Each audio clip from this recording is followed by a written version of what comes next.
සියලු දෙනාටම ඔබ දවසක් වේවා. මම ලක්ෂ්මීන්ද්‍ර දමයන්ත කුමාර තෙන්නකෝන් ජේෂ්ඨ සහකාර ලේකම් ප්‍රවෘත්ති ප්‍රචාරණ සෞඛ්‍ය ජනමාධ්‍ය අමාත්‍යාංශය. අද දින සෞඛ්‍ය ජනමාධ්‍ය අමාත්‍යාංශයේ ආරාධනෙන් එම ස්ථානයට පැමිණලා සිටින සියලුම මාධ්‍යවේදී සහෝදර සහෝදරියන් අපි ඊට ආදරෙන් පිළිගන්නවා. ඒ වගේම අද අපි මෙම මාධ්‍ය හමුවේදී මාධ්‍ය දැනුවත් කිරීම වගින් අපි බලාපොරොත්තු වෙන්නේ රටේ ඉන්න ජනතාවට පණිවිඩයක් නිකුත් කිරීම.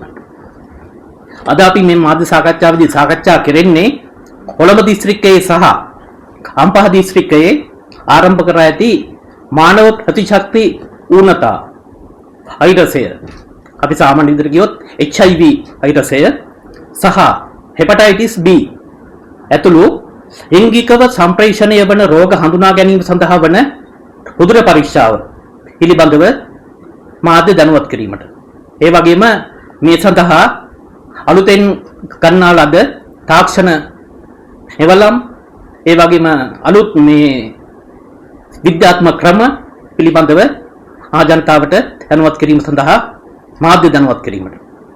සාමාන්‍යයෙන් මෙම කාරණය අපි ගත්තොත් එන් සමාජයේ ඊතරම් කතාවන මාතෘකාවන් නෙමෙයි. සාමාන්‍යයෙන් ලිංගාශ්‍රිතව සිදුවන මේ රෝගී තත්ත්වයන් සමාජයේ බහුලව කතා වෙන්නේ නැහැ. වෛද්‍ය විද්‍යාත්මකව ඒ වගේම රහසිගතව තමයි මේ ප්‍රතිකාර පවා සිද්ධ වෙන්නේ. ඒ වගේම අපි දන්නේ අපේ රට තුළ ඔපමණ සංඛ්‍යාවක් ඇත්තටම මේ ආසාදිතින් ඉන්නවද කියලා බලලා. ඒ හින්දා බොහෝ වෙලාවට මේ වෛරස් අපේ පාලනයෙන් තොරව පැතිරෙනවා. ඉතින් මේක දිගින් දිගටම පැතිරලා ගිහිල්ලා සියලුම දෙනා මේ ලිංගාශ්‍රිත සමාජ රෝගීන් බවට පත්වීම බලක්වා ගැනීම සඳහා අපේ සෞඛ්‍ය ජනමාධ්‍ය අමාත්‍යාංශයේ ජාතික ලිංගාශ්‍රිත රෝග හා ඒඩ්ස් මර්ධන හැටසටහන ඉතා විශාල කාර්යභාරයක් කරනවා. ඒ කාර්යභාරය පිළිබඳව අපි හඳුන්වත් උනත්, රට හඳුන්වත් උනත් ඒ කාර්යභාරය දිගින් දිගටම සිදුවෙමින් පවතිනවා. ඉතින් ඒ හින්දා අපි අද දින මේ සඳහා සම්පත්දායකයන් ලෙස අපි කැඳවලා තියෙනවා විශේෂඥ වෛද්‍ය සත්‍ය හේරත්මිය.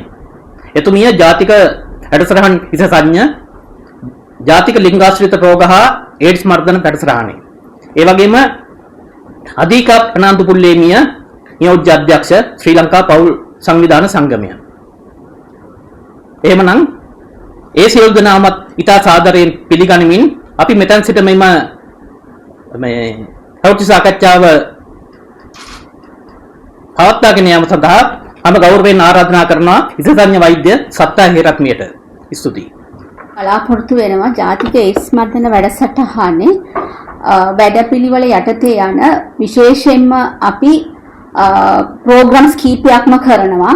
ඒකේ care and treatment program, prevention program, multi sectoral program, important communities ලාට වෙනම ශක්තිමත් වෙන විදියට community based program කියලා කීපයක්ම යනවා. මම අද බලාපොරොත්තු වෙන්නේ මේ community based program, ඒ කියන්නේ ශ්‍රේෂ්ඨරේ තියෙන program එකේ ඇතුලේ අපි කොහොමද program එක අපි ඇත්තටම reach එක වැඩි කරන්න, program coverage එක වැඩි කරන්න ළඟදීම ගත්ත පිළිවෙලක් කියන එක තමයි මම කතා කරන්නේ. ඒ කියන්නේ අපි ළඟදී introduce කරා mobile units, mobile clinics, ඒ කියන්නේ container එකෙන් structure කරපු mobile container units දෙකක්. ඒක අපි ඇත්තටම objective එක reaching the unreached communities within the community neighborhood. So ඒක තමයි අද අපේ මාතෘකාව. ඒක ගැන තමයි අපි අද මේ සාකච්ඡා කරන්නේ. මේ important intervention එක අපි සාමාන්‍යයෙන් service ගන්න අයට කියලා දෙන්න, නැත්නම් අපි community එකට අරන් යන්න පුළුවන් විදියට. මගේ මේ පොඩි presentation එකක් තියෙනවා. ඒකෙන් පස්සේ අපි දිගදුරට කතා කරමු. අපි ඇත්තටම මගේ presentation එකේ මම ඉස්සල්ලාම කියනවා introducing mobile community clinics ගැන කියනවා. ඊට පස්සේ පොඩි ඉන්ට්‍රොඩක්ෂන් මම කියන්නේ HIV STI and hepatitis general introduction උයි අපි ඇයි මේ ඉන්ටර්වෙන්ෂන්ස් ටික අපි ඉක්මනටම ශක්තිමත් කරන්න ඕනේ කියන එකයි. ඊට පස්සේ community based interventions conducted by the communities for HIV STI response. ජාතික HIV STI වැඩසටහනට communities ඒ කියන්නේ අපි community සහභාගී කරගෙන කරන වැඩසටහන කියලා කරගෙන කියනවා. ඊට පස්සේ community clinic directions and function ගැන මම පොඩ්ඩක් කතා කරනවා. මම කලින්ම කියපු මේ මොබයිල් කමියුනිටි ක්ලිනික්ස් දෙක තමයි මේක. මේක ඇත්තටම අපි ගත්තේ 2025 දී අලුත් මොඩල් එකක්.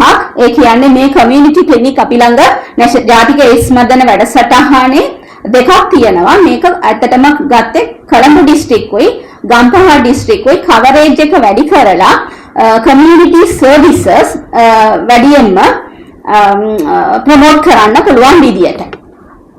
එතකොට මේ කමියුනිටි ක්ලිනික් එකේ ඇතුලේ අපිට පළවෙනි එකම තියෙන එළිය ස්ට්‍රක්චර් එක. ඒකෙන් ඇත්තටම එළිය ස්ට්‍රක්චර් එක අරන් යන්න පුළුවන් විදියට ඩ්‍රයිවිං මේකයි ඉන්බිල්ට් ක්ලිනික් එකකුත් තියෙනවා. මේක ආයතන ළඟට හරි තැනකට ගියාම ඒ ෆුල් ෆන්ක්ෂනින් ක්ලිනික් විදියට ඒ කියන්නේ ජැක් එක එස්ටැබ්ලිෂ් කරලා නිකන් බිල්ඩින් ස්ට්‍රක්චර් එකක් විදියට ෆන්ක්ෂන් වෙන ක්ලිනික් එකක්. එතකොට පළවෙනි ඉස්සෙල්ලාම තියෙන්නේ ડોක්ටර්ස් රූම්. ડોක්ටර්ස් රූම් එකේ ડોක්ටර්ස් කන්සල්ටේෂන් ඒරියා එකක් තියෙනවා. ඒ වගේම තියෙනවා අපිට patient examination room. patient management system කියන එකක් කරහා. එතකොට ඒකට establish වෙච්ච කම්පියුටර් ඒකට අදාළ දේවල් තියෙනවා. ඒකට අමතරව scanning facilities water sink ඒ ටික facilities උත් ඒ කාමරය ඇතුලේ තියෙනවා. ෆ්‍රිජ් එකකුත් තියෙනවා sample collection වලට. දෙවෙනි එක බලුවාම laboratory component. ඒ laboratory component එකේත් අපිට laboratory facilities water facilities ඒ වගේම අපිට computer data management එකට computer facilities sample store කරන්න fridges එහෙම තියෙනවා. ඊට පස්සේ ඒකත් එක්කම patient වාඩි වෙන තැන ඇතුළේනු තියෙනවා එළියෙනු තියෙනවා. ඒකත් එක්කම අපිට wellness center කියන්නේ washroom එකකුත් මේ ඇතුලේ අපිට පහසුකම් ඔක්කොම තියෙනවා. එතකොට මේ ලොකු ඇත්තටම මේක මේ දෙකම full clinic එකක් විදියට function වෙන vehicle දෙකක් තමයි. එතකොට මම ඊළඟට පොඩ්ඩක් කියන්නම්.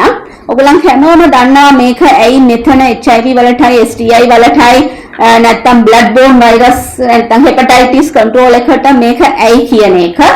හැමෝම දන්නවා HIV කියන එක අපිට human immunodeficiency virus ඒක sexual transmission ඒ වගේම අම්මගේ දරුවට ඒ වගේම මත්ද්‍රව්‍ය පාවිච්චි කරන අය ඉන්ජෙක්ෂන් කට්ටුයි ඒකට අදාළ පොඩි අර කුපි ඒවා මාරු කරලා පාවිච්චි කරන හින්දා ඒක බෝ වෙනවා. එතකොට අපි දන්නවා මේක දැනට chronic disease chronic condition කියලා එකට තමයි අයිති වෙන්නේ. කියන්නේ HIV හැදුනාම ඒක 100% හොඳ වෙන්නේ නැහැ. හැබැයි බේත් පාවිච්චි කරොත් ඒ බේත් පාවිච්චි කරන එකන සාමාන්‍යයෙන් වෛරස් කන්ට්‍රෝල් කරගෙන එයාගේ ජීවිත කාලයටම ජීවත් වෙන්න පුළුවන්.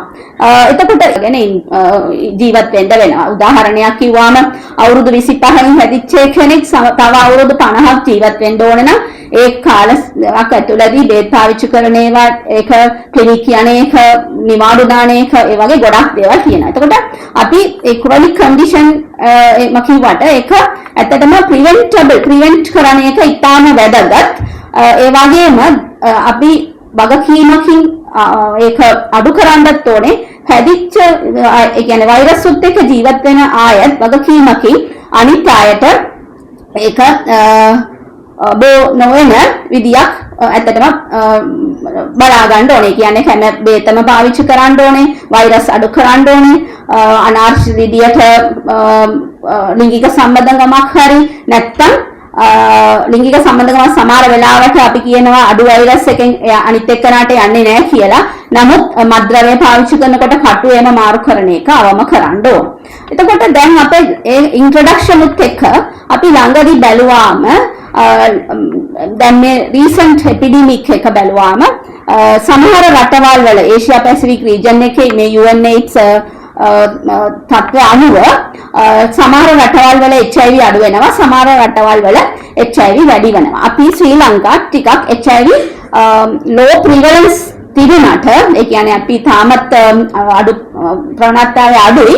නමුත් HIV among the Asia Pacific countries ටිකක් වැඩි වෙන පැත්තට තමයි කියන්නේ.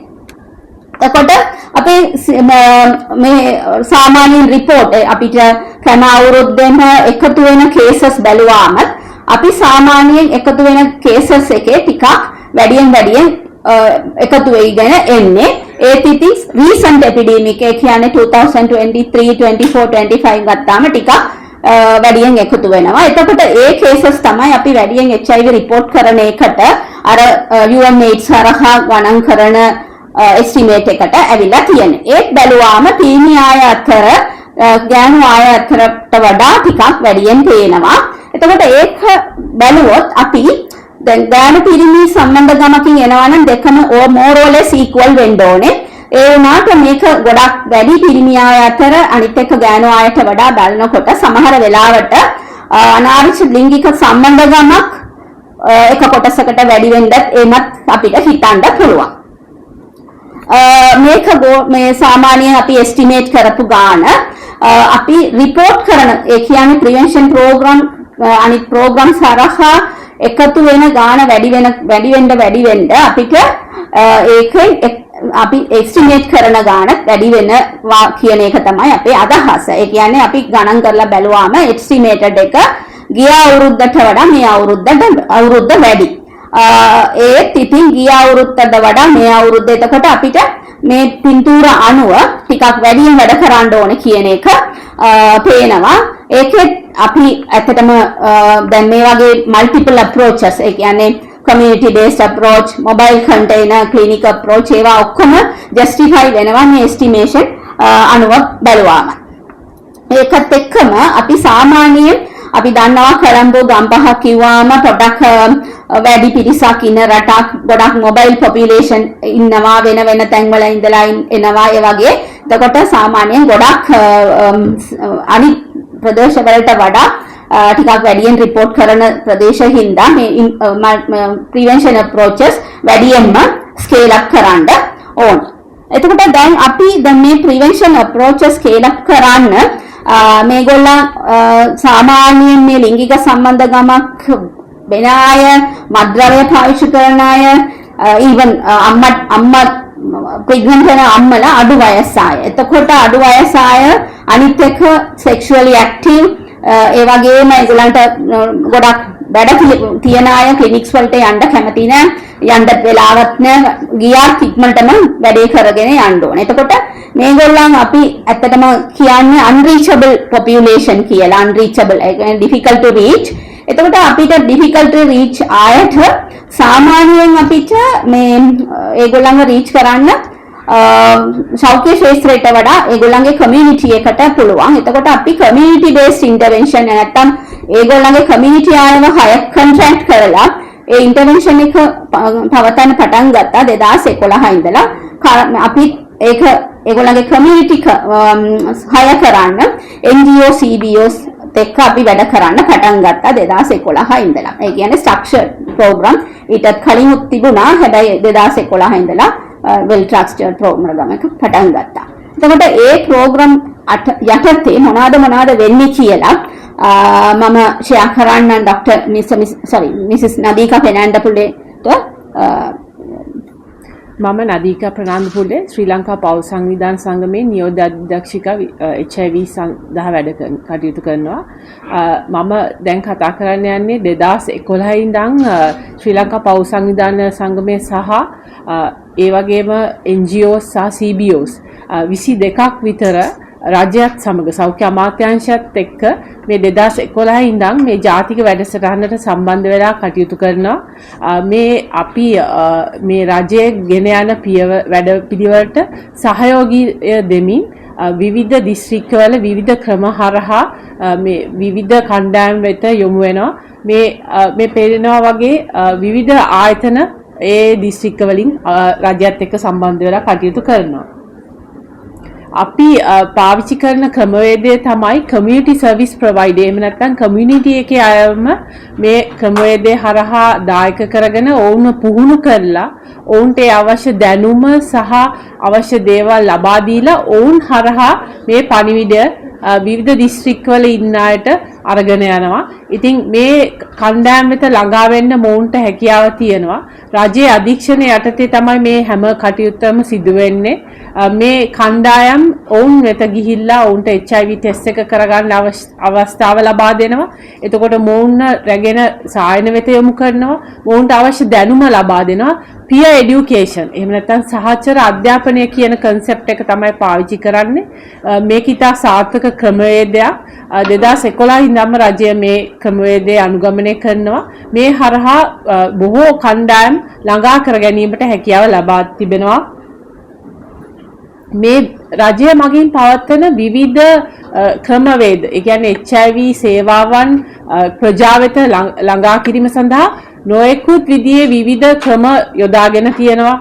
සායනය වෙත රැගෙනම, ඒ කියන්නේ සායනය වලට රජයේ සායනය වලට එන්න මැලිකමක් දක්වන බයක් ඇති අයව සායනය කරා ළඟා කිරීම, ඒ වගේම කමියුනිටි ප්‍රජා සායන සඳහා සම්බන්ධ කිරීම, ඒ වගේම කමියුනිටි එකට ගිහිලා කමියුනිටි අය විසින්ම පුහුණු වෙච්ච කමියුනිටි අය විසින්ම HIV ටෙස්ට් එක ලබා දීම, ඒ වගේම මැපින්, ඒ වගේම විවිධ ක්‍රම වාහන වලින්, මොබයිල් වෙහිකල් වලින් රාත්‍රී කාලයේදී, ඒ වගේම ටෙස්ටිං, ඇසිස්ටඩ් සෙල්ෆ් ටෙස්ටිං, ඒ වගේ විවිධ ක්‍රම හරහා මේ ප්‍රජාව සම්බන්ධ කරගෙන ප්‍රජාව වෙතට මේ සේවා අරගෙන ගිහිලා තියෙනවා. රජය මේ සෞඛ්‍ය අමාත්‍යාංශයේ විවිධ ක්‍රම භාවිතා කරමින් තරුණයන් වෙත ළඟා වෙන්න වෙනස් ක්‍රම යොදාගෙන තියෙනවා.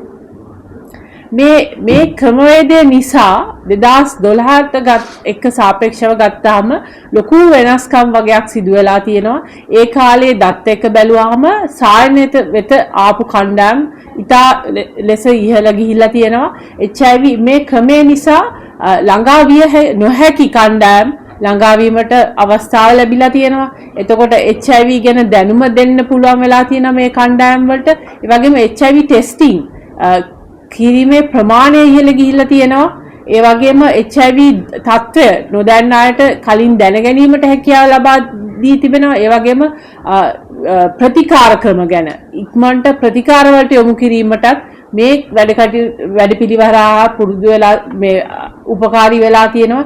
ඒ වගේම අවදානන් ලිංගික චර්යා ගැන දැනුම දෙමින් safe sexual behaviors ගැන දැනුම ලබා දීමට පුළුවන්කම තිබිලා තියෙනවා. ඒ වගේම නිවැරදි කොන්ඩම් භාවිතය ගැන නිවැරදි තොරතුරු මේ ප්‍රජාවන්ට දීමේ හැකියාව ලබා දෙනවා. ඒ වගේම මේක සිදු වෙන්නේ සහචරයන් හරහා නිසා මේක ගොඩාක් සාර්ථක වෙලා තියෙනවා. ඒ වගේම ප්‍රජාවන් අතර ට්‍රස්ට් එක, විශ්වාසය ගොඩනගා ගැනීමට මෙම වැඩසටහනට පුළුවන් වෙලා තියෙනවා. ඒ වගේම සෞඛ්‍ය අමාත්‍යාංශයත් එක්ක විවිධ අමාත්‍යාංශයත් එක්ක ඒ තියෙන සම්බන්ධතාවය ගොඩනගා ගන්නත්, ඒ වගේම අර මම කලින් කිව්වා වගේ සහචරයන් යොදාගෙන සහචරයන්ට දැනුම ලබා දෙීමේ සාර්ථක ක්‍රමවේදය මගින් ගොඩක් දෙනෙකුට තොරතුරු දීමට හැකියාව ලැබිලා තියෙනවා. ඒ වගේම ස්ටිග්මා, discrimination, කොන්කිරීම, මේ ගොඩාක් දේවල් අඩු වෙලා තියෙනවා. අද තියෙන තත්ත්වය බැලුවාම සායනය වලට එන කණ්ඩායම් වැඩි වෙලා තියෙනවා. ගොඩක් අය මේ කමියුනිටි වර්කර්ස්ත් එක්ක සායනය වලට සම්බන්ධ වෙලා තියෙනවා. ඒ සේවා ලබා ගැනීමේ තියෙන බය ඔවුන්ගේ නැති වෙලා තියෙනවා. එක්වරක් ඔවුන් ඒ කණ්ඩායම්ත් එක්ක ආවම නැවත ඔවුන් ඒ අයත් එක්ක එන්න පුරුදු වෙනවා. ඉතින් මේක ඉතාමත් වැදගත් වැඩසටහනක්. ඒ වගේම මේ ක්‍රමවේදය නිසා කමියුනිටි එකේ ප්‍රජාව සහභාගී වීම වැඩි වෙලා තියෙනවා. ඔවුන් මේ ගැන දැනුවත් වෙලා තියෙනවා. ඒ වගේම සියලුම කණ්ඩායම් වල ඔවුන්ගේ quality of life, ඒ කියන්නේ ඔවුන්ගේ ගුණාත්මක භාවය වැඩි කරන්න මේ අයව යොදාගෙන තියෙනවා. ඉතින් මේක මේ NGOs, CBOs, ප්‍රජා සංවිධාන මේ හරහා රජය මේ ending AIDS කියන වැඩසටහනට මොන්ව දායක කරගෙන මේ දිස්ත්‍රික්ක පුරාවේ STD ක්ලිනික් එක්ක එකතු වෙලා ලොකු වැඩසටහනක් කරගෙන යනවා. සර්ස් දෙන්නේ කියලා බැලුවොත් අපි දැනුවත් කරනවා HIV ගැන, STD ලිංගාශිත රෝග ගැන, ඒ වගේම හෙපටයිටිස් ගැන. ඊට අමතරව psychosocial support and counseling services උපදේශන ඒ වගේ අනිත් එක මොනවා හරි psychosocially ඒගොල්ලන්ට support එකක් අවශ්‍ය නම් ඒක දෙනවා. ඊට පස්සේ කොන්ඩම් ගැන කියලා දෙනවා, ඒක ඩිස්ට්‍රිබියුට් කරනවා. ඒ වගේම ඇත්තටම lubricant කියන එක ඉතාම අවශ්‍යයි. සාමාන්‍යයෙන් අපි දැනට හෙපටයිටිස් HIV ඒවා බෝ වෙන එක අඩු වෙන්න එතකොට water based lubricant ගැන කියලා දෙනවා. ඒ වගේම ඒක ඩිස්ට්‍රිබියුට් කරනවා. ඊට පස්සේ මත්ද්‍රව්‍ය පාවිච්චි කරන අය ඉන්නවා. එතකොට මත්ද්‍රව්‍ය පාවිච්චි කරන අයට harm reduction services දෙනවා. ඒක අමතරව ඊට පස්සේ HIV, syphilis, hepatitis B, C ඒ වගේ ඒවා අපි rapid test එක පාවිච්චි කරලා එතනින්ම ටෙස්ට් කරලා වාර්තාවක් දෙනවා. එතනින්ම අපි මොනවා හරි ඉන්ෆෙක්ෂන් ඒ කියන්නේ විස බීජ තියෙනවා කියලා දැනගත්තොත් ඒගොල්ලන්ව ඉමීඩියට්ලි ඒ කියන්නේ ඒ වෙලේම සායන වලට යොමු කරනවා. ඊට පස්සේ අපි HIV නැති අයට HIV වැඩි සාමාන්‍යයෙන් කොන්ඩම් හරි විදියට නිතරම පිළිවෙලට පාවිච්චි කරන්නේ නැති අයට අපි pre exposure prophylaxis ඒ කියන්නේ HIV හැදෙන්නේ නැතුව රැක බලා ගන්න බේත් වගේක් අපි ඒවට විශේෂයෙන්ම ක්ලිනික්ස් තියෙනවා. ඒකට අමතරව සමහර වෙලාවට post exposure prophylaxis ඒ කියන්නේ යම්කිසි කෙනෙක් එක්ස්පෝස් වෙලා කියන්නේ කොන්ඩම් එකක් පාවිච්චි කරන්නේ නැතුව ලිංගික සම්බන්ධකමක් පවතලා ආවොත් ඒගොල්ලන්ට පැය 24ක් ඇතුළතදී HIV බෝ වෙන එක වළක්වන්න post exposure prophylaxis එක දෙනවා. ඒකත් එක්කම අපි hepatitis B එක hepatitis දැන් එන්න වැඩි වෙනවා ලෝකෙම මේක තමයි තත්ත්වය. ඒ වගේම ලංකාවෙත් සාමාන්‍යයෙන් hepatitis B C එක ටිකක් වැඩි වෙනවා. ඒකින්ද hepatitis B වලට එන්නතක් දෙනවා. ඒකත් එක්කම අපි ළඟ ඉන්නවා hepatitis C කියන වෛරස් හැදිච්ච සාමාන්‍යයෙන් මත්ද්‍රව්‍ය පාවිච්චි කරන අය. එතකොට ඒගොල්ලන්ගේ කමියුනිටි ඇතුළෙන්ම අපි බේත් දෙනවා. ඒකත් එක්කම hepatitis B වලටත් ඒ වගේම බේත් දෙනවා. මේකට අමතරව අපි සාමාන්‍යයෙන් referral services වෙන අවශ්‍ය මොකක් හරි සේවාවල් වලට අපි යොමු කරනවා අවශ්‍යතාවයක් අනුව. ඊට පස්සේ දැන් මේ community services වලටම තමයි මේ mobile container මේ clinic එක අපි ගත්තේ. එතකොට මේ container clinic එක සාමාන්‍යයෙන් පවත්වන NGO CBO හරහා යන clinic එකකට වඩා වෙනස්, රජයේ clinic එකට වඩා වෙනස්. එතකොට අපි promote කරන්න ඕනේ. මොකද මේක ඇත්තටම ඒ community එකේ ඇතුළතම ගිහිල්ලා service එක දෙන ක්‍රමයක්. එතකොට අපි කොහොමද මේක ප්‍රොමෝට් කරන්නේ? අපි ළඟ ඉන්න community workers හරහා සායනයට යොමු කරන්න අපි වැඩපිළිවෙලක් හදලා තියෙනවා.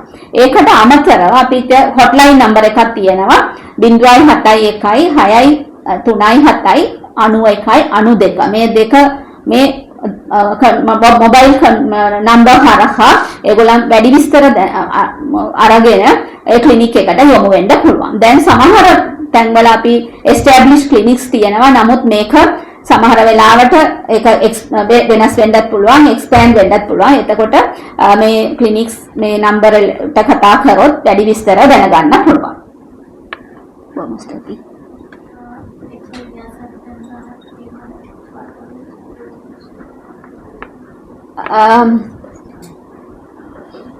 දෙදාස් 20 සාමාන්‍ය එක අපි දත්ත ක්ලියර් කරලා තමයි ඒක වතාවක් විදියට කාට්වෙන් කාට්වට තියෙනවා. මේ නම්බර්ස් බැලුවාම සමහර වෙලාවට ඔයගලන්ට හිතන්න පුළුවන් මේක 500ට වඩා අඩු 600ට වඩා අඩු එම කියලා. ඒක ඔක්කොම අපි ඉන්ටර්නෙට් එකේ දාලා තියෙනවා. නම්බර්ස් වලට වඩා මෙතන මං හිතන්නේ ගිහිල්ලා යන්න පුළුවන් සමහර messages ගියා නම් හොඳයි කියලා.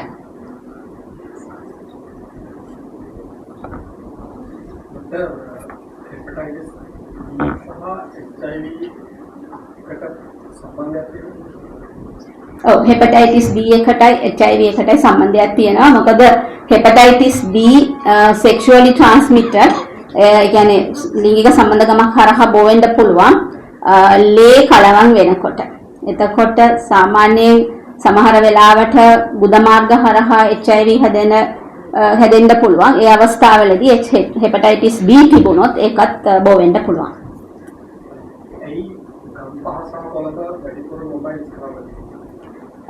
ගම්පහ සහ කොළඹ අපිට ඉන්න සංඛ්‍යාව වැඩි. ඒකත් එක්කම මොබයිල් පොපියුලේෂන් වැඩි. ඒ හින්දා තමයි අපි ඇත්තටම HIV හරි මේ STI මේ ඒ ටිකක් වැඩිවීමක් තියෙන හින්දා වැඩියෙන්ම අවධානය දෙන්නේ.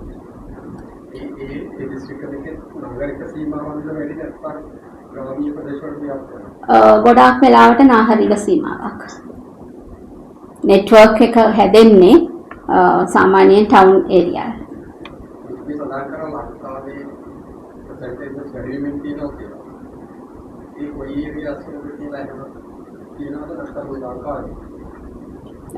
HIV ඒක ඇවිල්ලා හැමතැනම කේසස් තියෙනවා. නමුත් මම පෙන්නවා සාමාන්‍යයෙන් සමහර තැන්වල සමහර අපිට අහු වෙන කේසස් නේ.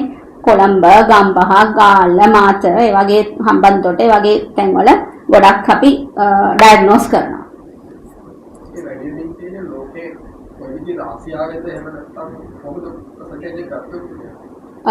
percentage එක ගන්න ගොඩක් ක්‍රම තියෙනවා. ඒක estimated percentage එක ගන්න.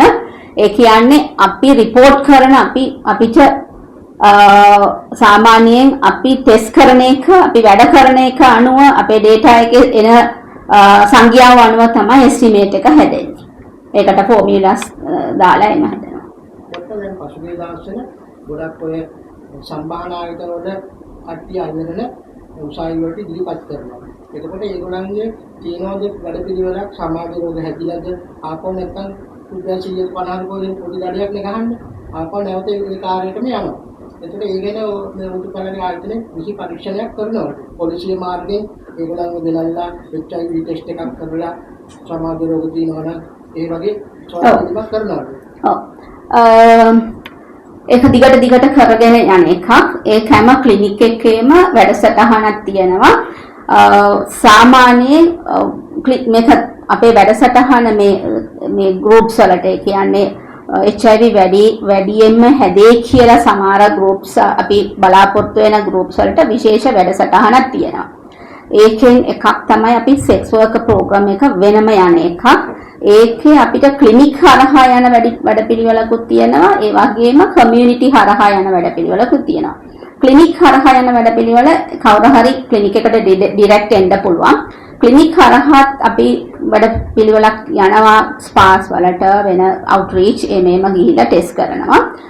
ඒ වගේම කමියුනිටි එකේ අපි ට්‍රේන් කරලා තියෙනවා ඒගොල්ලන්ට දැනුවත් කරන්න කොන්ඩම් ලුබ්‍රිකන්ට් ඒවා බෙදන්න ඒ වගේම ටෙස්ටිං කරන්න ඒ කියන්නේ. ඊට පස්සේ ටෙස්ටිං කරාට පස්සේ ඒගොල්ලන් ඒ ටෙස්ටිං වාර්තාවත් අපි දෙනවා. එතකොට ඒගොල්ලන් on the program කියලා දන්නවා දැනුවත් කරනවා. එතකොට දිගටම මේ ප්‍රෝග්‍රෑම් එක යනවා. ඒ වගේම පොලිසියනුත් දැනුවත් කරනවා අනිත් පැත්තෙන් මේ වගේ ප්‍රෝග්‍රෑම්ස් යනවා මේ කොන්ඩම් ප්‍රෝග්‍රෑම් යනවා වෙනම এডুকেෂනල් ප්‍රෝග්‍රෑම් ඒ කියන්නේ ප්‍රෙප් ප්‍රෝග්‍රෑම් ඒවා යනවා කියන එක ඒගොල්ලන්ව දැනුවත්. ඒක දිගට ඒ කාලේ ඉඳලාම තියෙන ප්‍රෝග්‍රෑම් එකක්. ජීවනාශක රෝග මේ ආසන දරුවන් සහ විශ්වවිද්‍යාල රෝග වලට පැතිරි වැඩි කියලා සෞඛ්‍ය අපිට කිව්වා. ඒකේ වැඩි වීම අපිට සාපේක්ෂව බලනකොට ගියවුරුයි මේ වුරුයි මොකද්ද ප්‍රචාර කරලා තියෙනවා. සෞඛ්‍ය අපිට ප්‍රකාශ කරලා ඒකේ වර්ධනයක් තියෙනවා කියලා පාසල් සහ විශ්වවිද්‍යාල දන්නවා. yes වැඩි වීමක් තියෙනවා. ඒකේ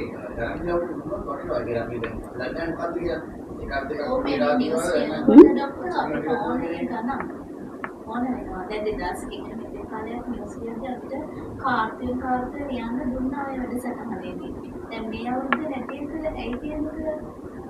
ඔක මේ අවුරුද්ද නැති එකක් කියලා නෑ. මං හිතන්නේ අපි ජාතික ඒඩ්ස් මර්ධන වැඩසටහනේ අපේ වෙබ්සයිට් එක තියෙනවා www.aidscontrol.lk. ඒකේ දීලා 117ක් දක්වා මේ කාලේ 117ක් දෙන්නේ වෙබ් එක. ඔව්. તો ගිය අවුරුද්දට සාපේක්ෂව වෙන්නේ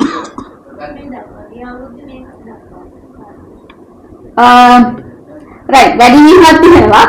ඒ කියන්නේ දැන් numbers වලින් percentage වලින් වැඩිවීමක් ඇත්තටම පෙන්නනවා. දැන් මට හිතෙන්නේ ඒක numbers වලින් හරි percentage වලින් අපි මේක කියලා පෙන්නුවාට ඊට වඩා මම හිතන්නේ දැනුවත් වෙන එකයි අපි දැනුවත් කරන එකයි ඊටම වැදගත්. හරි ඒකයි හින්දාමයි අපි අවොයිඩ් කරන්නේ මේ numbers එක මම මෙතන ඇත්තටම නොදී ඉන්න number එක හරි number එක අපේ web එකේ ගන්න පුළුවන්.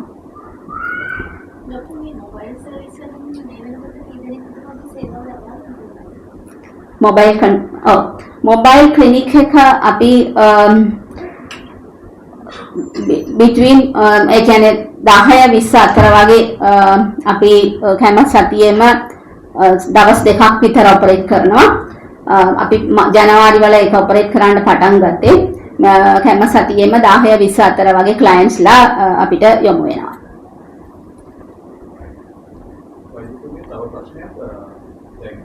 රජයේ සායන තියෙනවා ඊට පස්සේ මේ වගේ මොබයිල් යුනිට් එකක් හඳුන්වා දීමේ අතර මොකද්ද ඔබතුමියලා බලාපොරොත්තු වෙන්නේ සායනයේ රජයේ රෝහලට යනවට වඩා මොබයිල් ක්ලිනික් එකට එන පහසුවක් තියෙනවද නැත්නම් සේවාවක් තියෙනවද නැත්නම් මොකද්ද එතන විශේෂයෙන් ඔබතුමියලා මේ දක්වන්නේ? ඕකේ එකක් තමයි රජයේ ක්ලිනික් අපි බැලුවාම රජයේ ක්ලිනික් එක ඩිස්ට්‍රික්ට් වල ඩිස්ට්‍රික්ට් එකකට ඩිස්ට්‍රික්ට් එකට 1-2 ඒ වගේ තියෙන්නේ.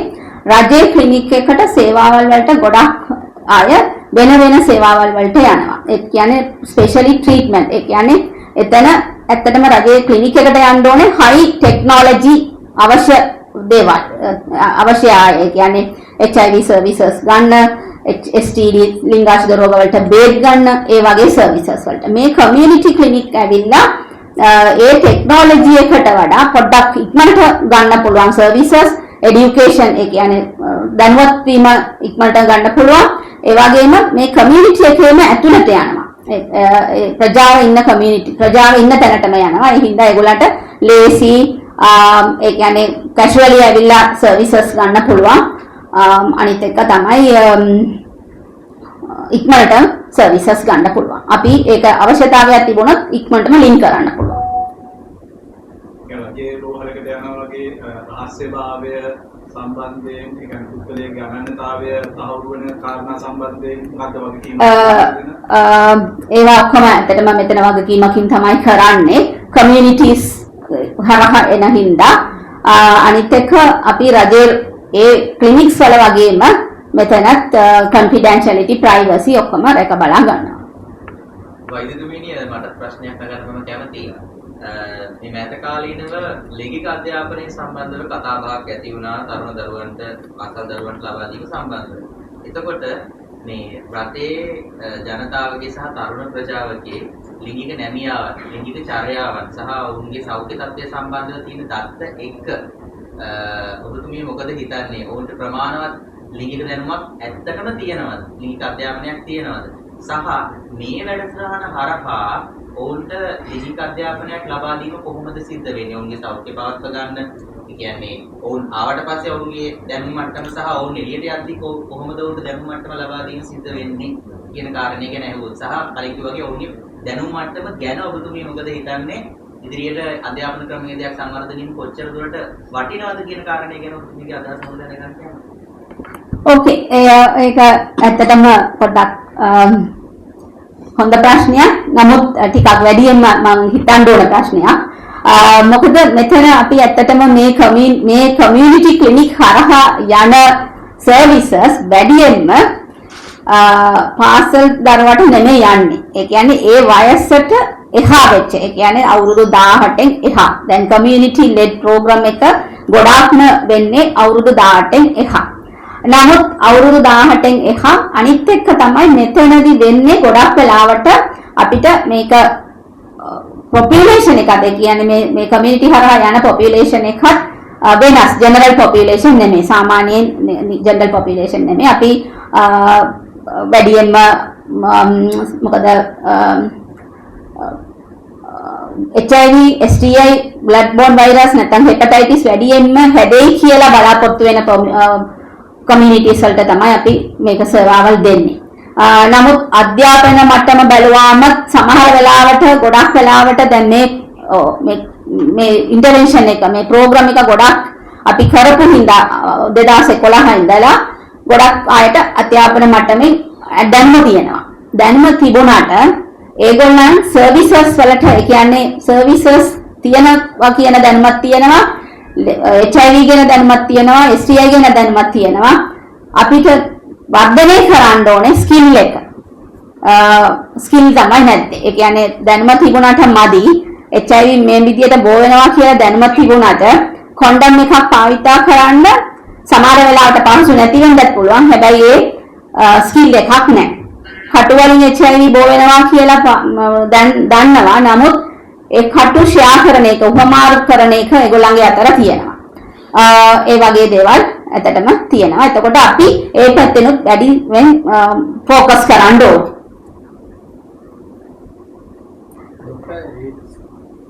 ඒත් සර ඉන්ඩස්ට්‍රික අනිකුත් ඉන්ඩස්ට්‍රික රෝගවල වලට උදුවන 10000කට වැඩි කියලා ඔබතුමියලා නේද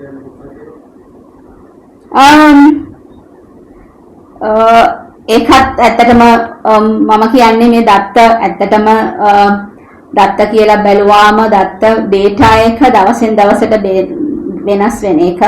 අනිත් එක ඒක අපි දත්ත හරියට report කරනකොටත් අපි තව ඒවත් එක බලන්න ඕනේ. ඒ හින්දා 10000ටද ඒක ඔක්කොම එකතුව ඒ ලිංගාශිද රෝග ඇතුළේ ගොඩාක් විස බීජ තියෙනවා. ගොනෝරියා, ක්ලැමීඩියා ඒවා ඔක්කොටම වෙනම මම කියන්නේ ඒ තියෙනවා අපි ළඟ අපේ වෙබ්සයිට් එකේ ඔක්කොම දාලා graph එක ඇඳලා තියෙනවා. දැන් මම බැලුවාම HIV වැඩි වෙනවා. ලිංගාශිද රෝගය කියන්නේ ගොනෝරියා, ක්ලැමීඩියා, සිෆිලිස් ඒවත් වැඩිවීමක් දකින්නේ. හෙපටයිටිස් C වැඩිවීමක් දකින්නේ. ඒ ටික වැඩිවීමක් දකිනවා කියලා කියනවා.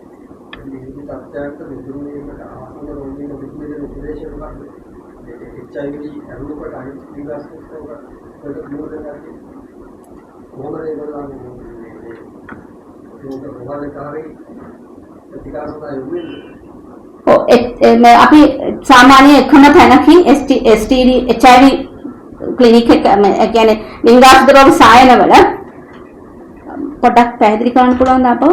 HIV අනුකට අනිකුත් ලිංගාශිද රෝග වල මොකද කට්ටියට ඔබතුමිය දෙන උපදේශ මොකක්ද මේවයි බේරෙන්න සාමාන්‍ය ජෙනරල් ප්‍රිවෙන්ෂන් ඒ කියන්නේ හැමතිස්සම මොකද දැන් කියන්නේ ඒක අපි ප්‍රිවෙන්ෂන් අප්‍රෝච් එක බලනකොට දැන් HIV වැළකීමේ වැඩසටහනක් කියලා බලනකොට ඒක HIV විතරක් නෙමෙයි ඒක ලිංගාශිද රෝග ඒ වගේම ලිංගාශිද රෝග අනිත්‍යත් ඒවා STI ඒ වගේම හෙපටයිටිස් තුනම එකට තමයි යන්නේ. මොකද තුනම සාමාන්‍ය එක විදියට බෝ වෙන්නේ. එතකොට අපි දැන් මේක බෝ වෙන ක්‍රමයක් බෝ වෙන්නේ නැති ක්‍රමයක් කියනකොට බෝ වෙන එක වළක්වන්න අපි ඒක සාමාන්‍යයෙන් කාටද අපි කියන්නේ කියන අනුව තමයි ඒක වෙනස් වෙන්නේ. සාමාන්‍යයෙන් පොඩි ළමයෙක් අවුරුදු 16ට කලින් නම් අපි එයාට කියනවා යම් කිසි වයසක් යනකම් ඔයාට ලිංගික සම්බන්ධකමක් පවත්වන්න නැතුව ඉන්න කියලා. සමහර වෙලාවට ලොකු කෙනෙක් නම් ලිංගික සම්බන්ධකමක් පවත්වනවා නම් ආරක්ෂිත විදියට පවත්වන්න කියනවා. ඒ වගේම මත්ද්‍රව්‍ය පාවිච්චි කරනවා නම් මත්ද්‍රව්‍ය ඇත්තටම පාවිච්චි නොකර ඉන්න හොඳ නැහැ. නොකර ඉන්න එක හොඳයි. නමුත් පාවිච්චි කරපාය ඒක අතාරින්න නැහැ. එතකොට හරි විදියට හරි සේෆ් විදියට පාවිච්චි කරන්න කියනවා. ඉතින් ඒ වගේ ඒ කාටද පරිණිරේ කියන්නේ ඒක අනුව ඒක වෙනස් වෙනවා. සාමාන්‍ය HIV බෝ වෙන ක්‍රමයකුයි STI බෝ වෙන කියන්නේ ලිංගාශිද රෝග බෝ වෙන ක්‍රමයකුයි ඒ කියන්නේ සමානයි. එතකොට දෙකටම පොදුවෙන් තමයි අපි කියන්නේ. ඊට පස්සේ ටෙස්ට් කරලා ඒක බෝ වෙන ක්‍රම ඊට පස්සේ ටෙස්ට් කරගන්න කියනවා අපි ළඟ සාමාන්‍ය කෙනාට දන්නවා වැඩියෙන් ලිංගික සම්බන්ධකමක් පවත්වන එක්කෙනෙක් නම් මාස 6න් 6ට වගේ නැත්නම් අවුරුද්දට එකපාරක් හරි ටෙස්ට් කරන්න කියනවා. ඒ ටෙස්ට් කරපු ටෙස්ට් එකේ මොකක් හරි ඒ කියන්නේ පොසිටිව් ලෙඩ තියෙනවා කියලා ආවොත් ඒ කියන්නේ විස බීජ තියෙනවා කියලා ආවොත් ඒකට හරි විදියට ප්‍රතිකාර කරන්න කියනවා. ඒ ප්‍රතිකාරය විතරක් කරාට මදි. එයාගේ කන්ටැක්ට්ස් එයාගේ එක්කම සම්බන්ධ වෙන අයටත් කරන්න ඕනේ. ඊට පස්සේ එයා යොමු කරන්න කියනවා. ඊට පස්සේ හරි විදියට ඒ ප්‍රතිකාර සම්පූර්ණ කරන්න කියනවා. අනිත් එක HIV ප්‍රතිකාරයක් කරනවා නම් එයා ડોක්ටර් කියන විදියට එයා ජීවත් වෙනකම් හරි විදියට ගන්න ඕන. HIV ඇතුළු ලිංගාශ්‍රිත රෝග වැඩි වෙන්නේ සංචාර ව්‍යාපාරයේ හෝ මේ තාක්ෂණික තත්ත්වයන් මොකක්hari නිරීක්ෂණ අධිනත වැඩි වෙන්න හේතුව. වැඩි වෙන්න හේතු ගොඩක් තියෙනවා. සාමාන්‍යයෙන් එක්කෙනෙක් නිකන් ගෙදර ඇතුලේ එක්කෙනෙක් නිකන් එක තැනකින් හිටියම වැඩි වෙන්නේ නැහැ. ගොඩක් දේවල් තියෙනවා. ඒ කියන්නේ foreign travel ඊට පස්සේ මේ මොකද්ද ඉන්ටර්නෙට් යූස් එමෙම ගොඩක් දේවල් තියෙනවා. හැබැයි අපි මේක තමයි මේකට වැඩිවීමක් කියලා අපි කියන්න හොඳ නැහැ. කොහේ ගියත් අපි පරිස්සම් වුණොත් වැඩි වෙන්න හේතුව අනාරක්ෂිත ලිංගික සම්බන්ධකමක් කටුභාවිතා කිරීම අනිත් එක ටෙස්ට් කරන්නේ නැතුව අම්මා හිටියොත් අම්මගෙන් දරුවාට මේ තුනම කොහෙන් හරි සිද්ධ වුණොත් වැඩි වෙන්න පුළුවන්. ඒක තමයි අපි බලන්න ඕනේ. ඒ ඇර මේක හරහා කියලා ටුවරිස්ට් සමූහය අරව මේවා බලන එක තේරුමක් නැහැ.